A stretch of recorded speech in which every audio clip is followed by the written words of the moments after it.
அவன் தேவனை நோக்கி விண்ணப்பம் பண்ணும்போது அவன் அவருடைய சமூகத்தை கம்பீரத்தோடே பார்க்கும்படி அவர் அவன் மேல் பிரியமாகி அந்த மனுஷனுக்கு அவனுடைய நீதியின் பலனை கொடுப்பார். இந்த வாழ்க்கையில் உங்கள் இலக்கை அடைவதற்கு சில நேரங்களில் நீங்கள் வலியின் வழியாகவும், மகிழ்ச்சியை பெற அழுகையின் வழியாகவும், நிறைவானதை பெற போராட்டங்களின் வழியாகவும் செல்ல வேண்டியிருக்கலாம். ஆனால் எந்த சூழ்நிலையிலும் சோர்ந்து போனவர்களாக உங்கள் உண்மையையோ விசுவாசத்தையோ விட்டுவிடாதிருங்கள். ஆண்டவர் உங்களுக்காக என்ன செய்து கொண்டிருக்கிறார் என்பதை நீங்கள் மட்டுமல்ல, உங்களை சுற்றி இருக்கிறவர்களும் பார்க்கத்தான் போகிறார்கள்.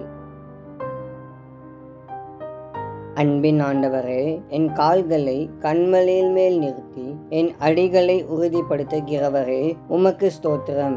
ஏசப்பா, இந்த வாழ்க்கையில் வரும் பாடுகளையும் போராட்டங்களையும் ஜெயிக்க எனக்கு பலன் தாரும். எனக்கு எதிராக கிரியை செய்யும் எல்லா சோர்வையும் அசதிகளையும் உம்முடைய நாமத்தினால் எதிர்க்கிறேன்.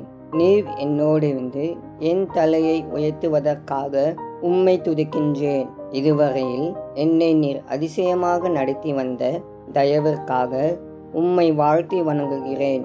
இயேசுவின் மூலம் ஜெபிக்கிறோம் பிதாவே, ஆமேன்.